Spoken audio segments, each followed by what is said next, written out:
O homem mais rico da Babilônia. Capítulo 10. As tabuinhas de argila da Babilônia.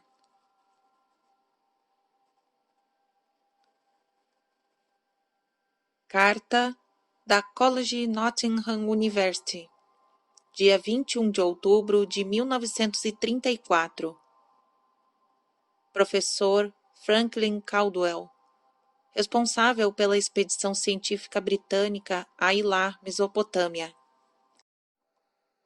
Caro professor, sua carta e as 5 tabuinhas de argila achadas durante sua recente escavação nas ruínas da Babilônia chegaram no mesmo barco. Fiquei extraordinariamente fascinado e passei muitas horas agradáveis traduzindo as inscrições. Queria responder imediatamente à sua carta, mas achei melhor esperar até que tivesse completado a tradução das tabuinhas. Elas chegaram em bom estado, graças ao uso providencial de anteparos e excelente empacotamento. Você ficará perplexo, tanto quanto nós mesmos ficamos aqui no laboratório, com a história que elas contam.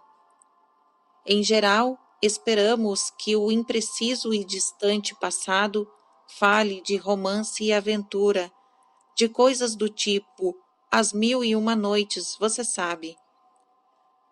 Quando, em vez disso, esse mesmo passado revela os problemas enfrentados por um homem chamado Dabazir para saldar suas dívidas, percebe-se que as condições que regiam o mundo antigo não mudaram muito nesses 5.000 anos.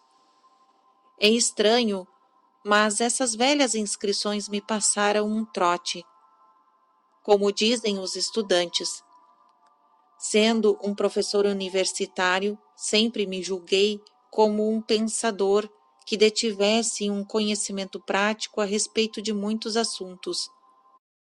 E então, me aparece esse velho sujeito, saindo dos mundos soterrados da Babilônia, oferecendo uma maneira de que nunca ouvi falar, de resolver o problema de minhas dívidas e, ao mesmo tempo, andar com moedas de ouro tilitando em meu bolso.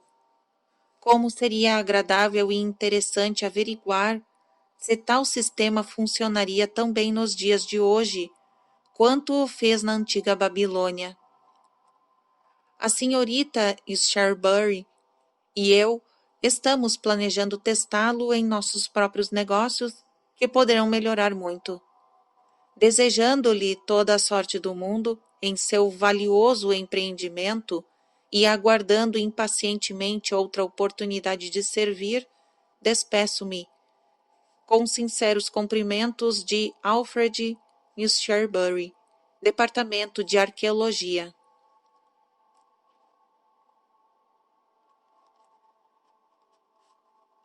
Tabuinha número 1.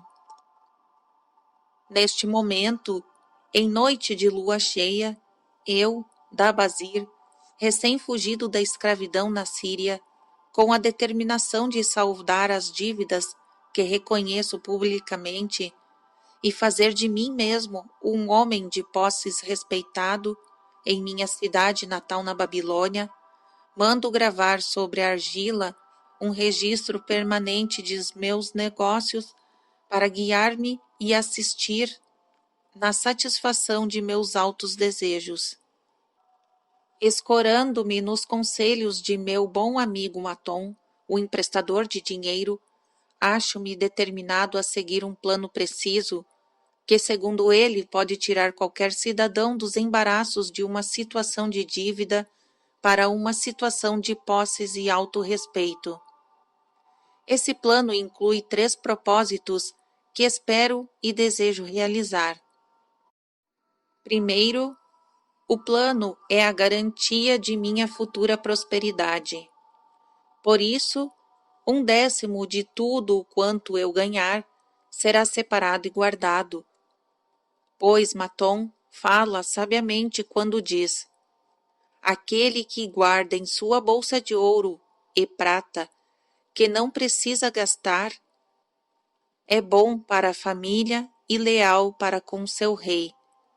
Aquele que não tem em sua bolsa senão algumas moedas de cobre é indiferente à família e indiferente a seu rei. Mas o homem que não tem nada em sua bolsa é invisível à família e desleal com seu rei, pois seu próprio coração é amargo. Por isso, o homem que deseja atingir seus objetivos deve ter moedas tilitando em sua bolsa, sinal de que tem em seu coração amor pela família e lealdade para com o rei. Segundo, o plano deve permitir que eu sustente e vista minha boa esposa e com toda a dignidade volto a viver comigo, pois Matom afirma que cuidar adequadamente de uma esposa leal confere autorrespeito no coração de um homem e propicia força e determinação a seus propósitos. Por isso, 7/10 de tudo quanto eu ganhar será usados em nossa casa na aquisição de roupas e comida, além de uma pequena parcela destinada aos prazeres e aos divertimentos. Mas é absolutamente necessário que não se gastem mais do que 7/10 nessas coisas. O sucesso do plano depende disso. Devo viver com essa parcela e nunca usar mais do que isso ou comprar o que esteja além desses limites. Segunda tabuinha. Terceiro, o plano deve garantir que meus ganhos tenham condições de saldar todas as minhas dívidas. Por isso, na ocasião da lua cheia, 2/10 de tudo o que eu tiver ganhado serão divididos honrada e razoavelmente entre aqueles que confiaram em mim e a quem pedi emprestado. Assim, em seu devido tempo, todas as minhas dívidas estarão certamente liquidadas. Como um bom lembrete, mandei gravar nesta argila o nome de todos os cidadãos a quem pedi emprestado e a honesta soma de meus débitos. Farur, o tecelão, 2 de prata e 6 de cobre. Sinjar, o fazedor de assentos, 1 de prata. Amar, meu amigo, 3 de prata e 1 de cobre. Zancar, meu amigo, 4 de prata e 7 de cobre. Ascamir, meu amigo, 1 de prata e 3 de cobre. Harinsir, o ourives, 6 de prata e 2 de cobre. Diarqueber, o amigo de meu pai, 4 de prata e 1 de cobre. Alcahad, meu senhorio, 14 de prata. Meton, o emprestador de dinheiro, 9 de prata. Birejik, o fazendeiro, 1 de prata e 7 de cobre. A tabuinha está danificada a partir daqui, não deu para decifrar. Terceira tabuinha. Devo a esses credores um total de 119 moedas de prata e 141 moedas de cobre. Preso a tais compromissos e não vendo como pagar, em minha loucura permiti que minha esposa voltasse para o pai, enquanto eu mesmo deixava a minha cidade natal, somente para encontrar desgraça e ver-me degradantemente vendido como escravo. Agora que Matom me mostra como posso saldar minhas dívidas a partir de pequenas somas tiradas de meus próprios ganhos, percebo com clareza a grande extensão de minha loucura ao fugir das consequências provocadas por minhas extravagâncias. Por isso visitei meus credores e expliquei-lhe que não tinha outros recursos para pagar-lhes, senão minha capacidade para guardar dinheiro, e que eu tencionava destinar 2/10 de tudo que ganhasse para a amortização das dívidas, honesta e periodicamente. Não poderia desembolsar mais do que isso. Se fosse pacientes, com o tempo todas as minhas obrigações estariam integralmente resolvidas. Amar, que eu julgava ser o meu melhor amigo, injuriou-me amargamente e me retirei sentindo-me realmente humilhado. Berijek rogou que eu lhe pagasse primeiro, porque estava precisando de ajuda. Alcarrad, meu senhorio, revelou-se um sujeito desagradável e garantiu que me poria em maus lençóis se eu não resolvesse logo a situação com ele. Os demais tiveram a boa vontade de aceitar minha proposta. Por isso estava mais determinado como nunca a resolver tudo aquilo, convencido de que é mais fácil acertar as dívidas do que evitá-las. Ainda que não tivesse podido satisfazer integralmente as necessidades e os caprichos de alguns poucos credores, negociei imparcialmente com todos.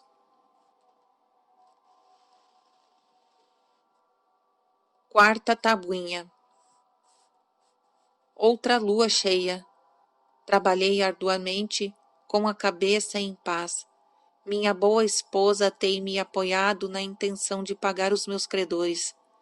Devido à nossa sábia determinação, ganhei durante a última lua, comprando os camelos de bom fôlego e boas pernas para Nebatur.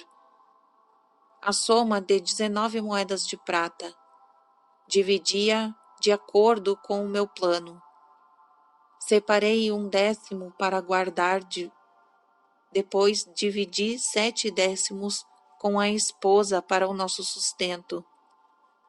2/10 uniformemente divididos em moedas de cobre foram destinados aos meus credores. Não estive com Amar, mas deixei a parte dele com sua esposa. Berijek ficou tão satisfeito que quis beijar minha mão. Só o velho Alcarrad continuava rabugento e disse que eu devia pagar o mais rápido possível.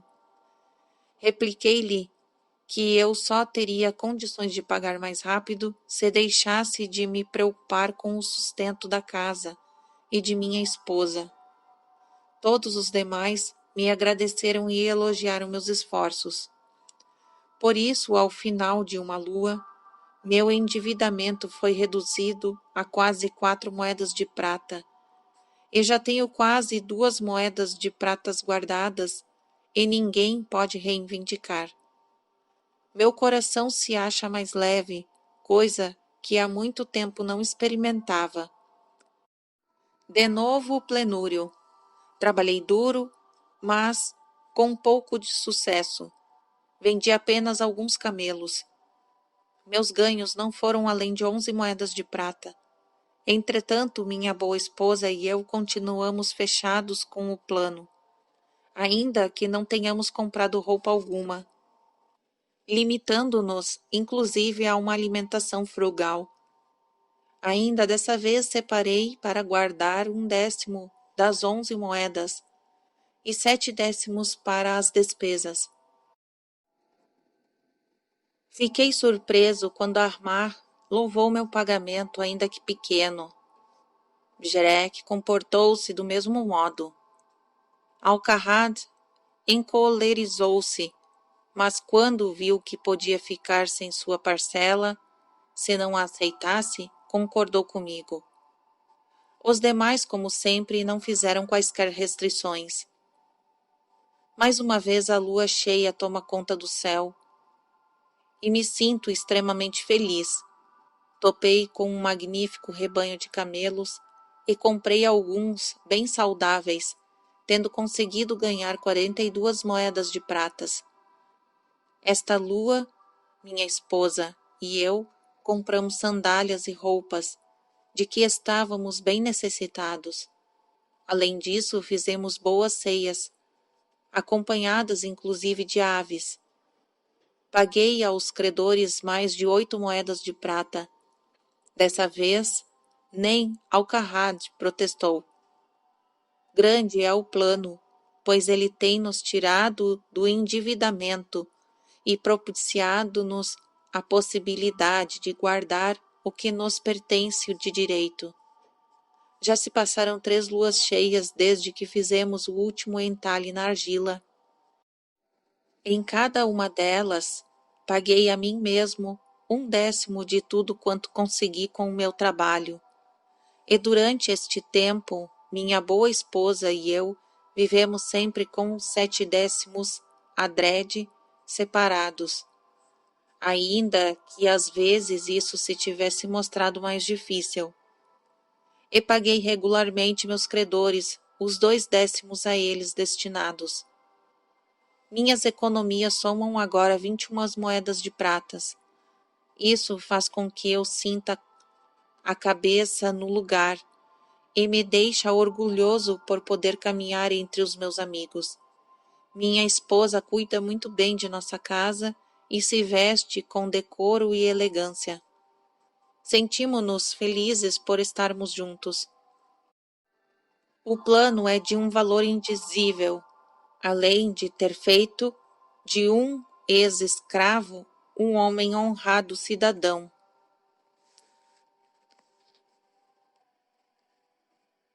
Quinta tabuinha.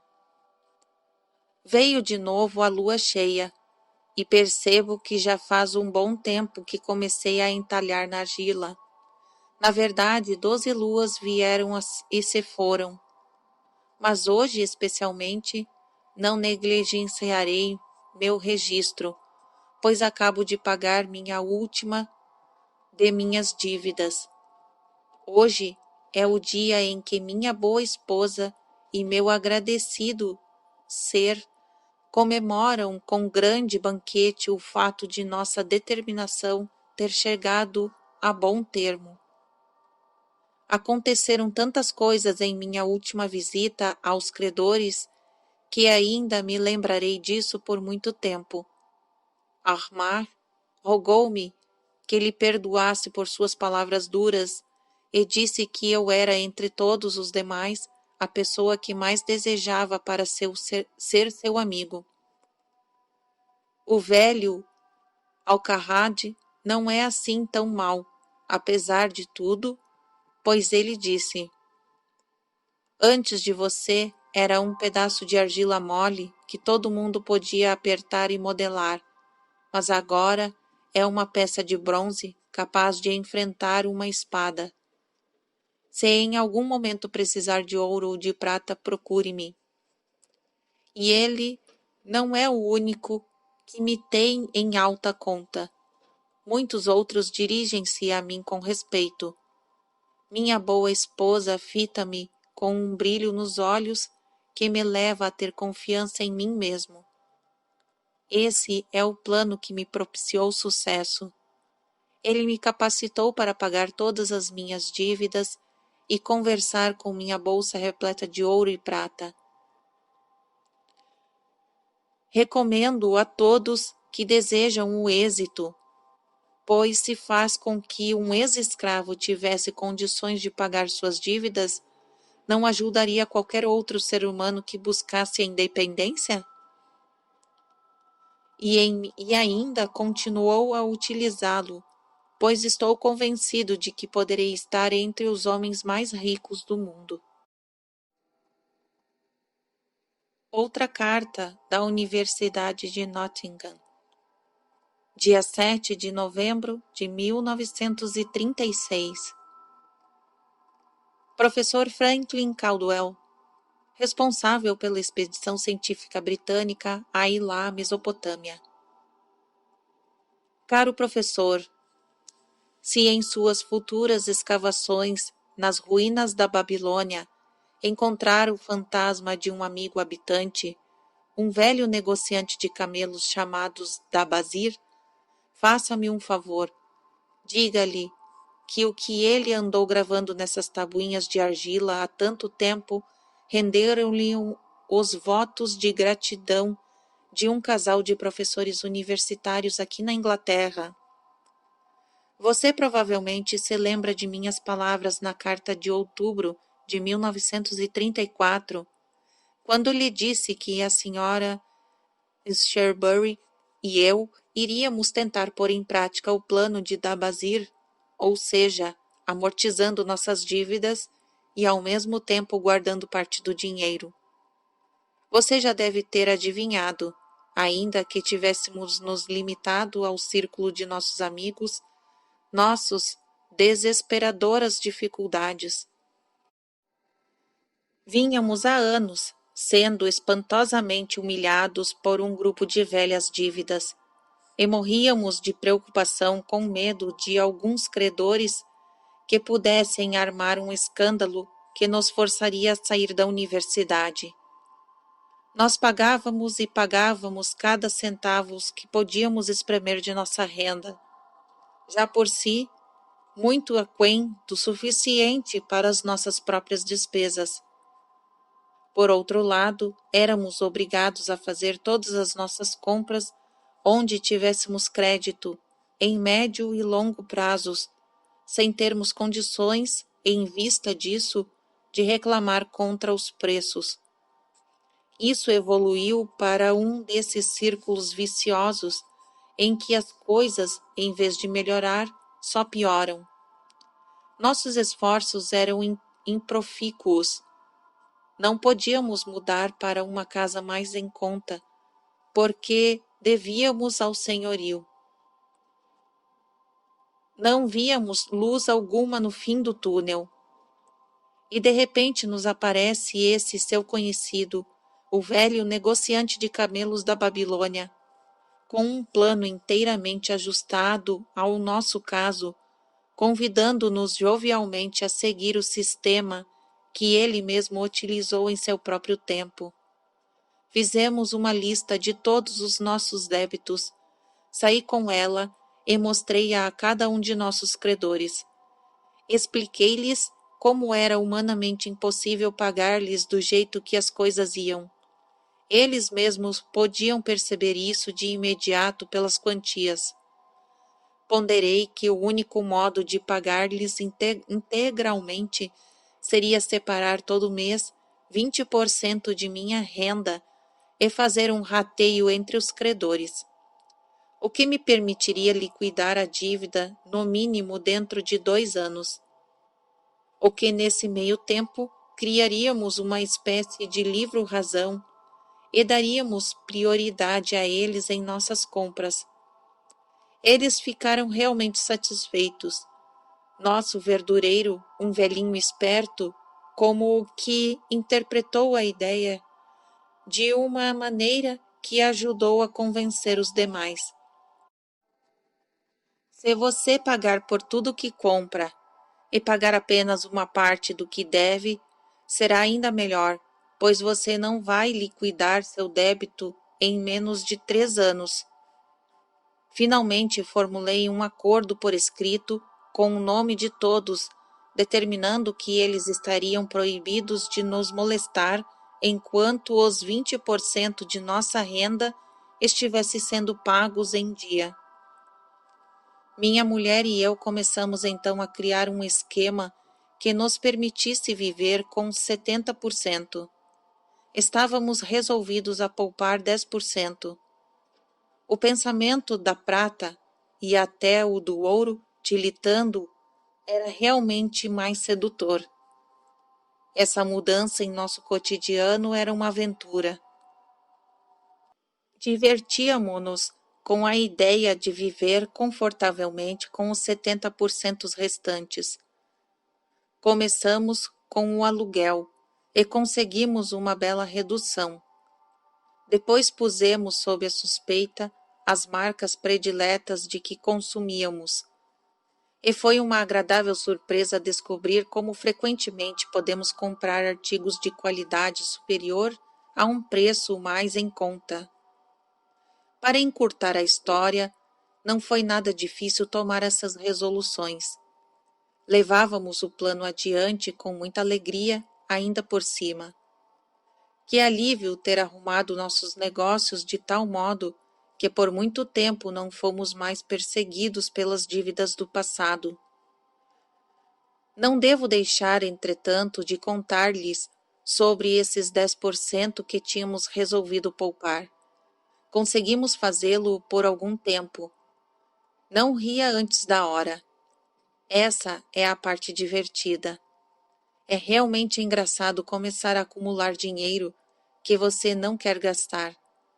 Há mais prazer em ver aumentando uma reserva de dinheiro supostamente excedente do que poderia haver gastando-a. Depois de ter poupado até onde achamos necessário, encontramos um emprego mais lucrativo para as nossas economias.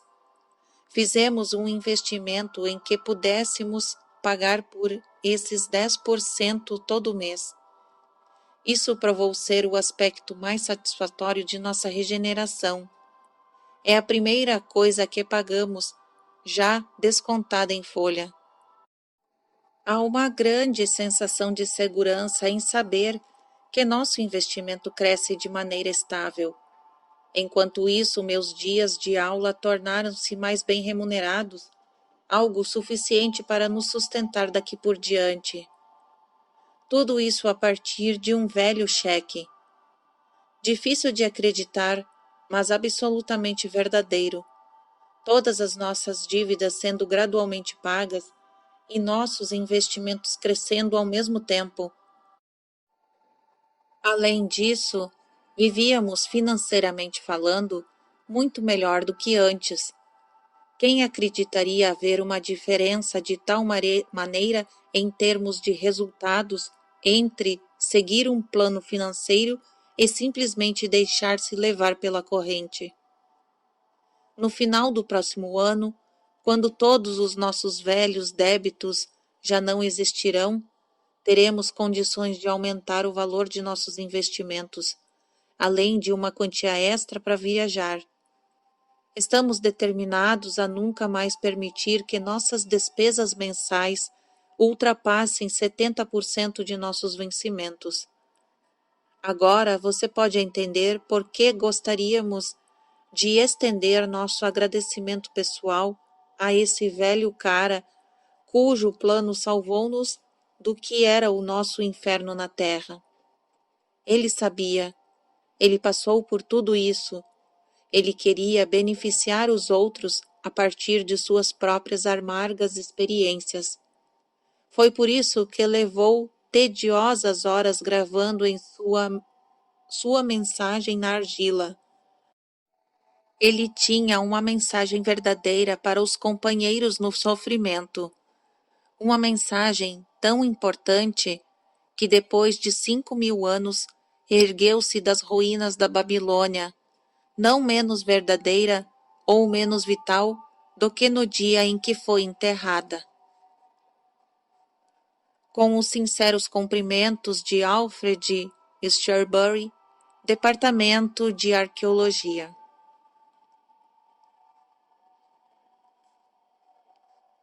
Fim do capítulo 10.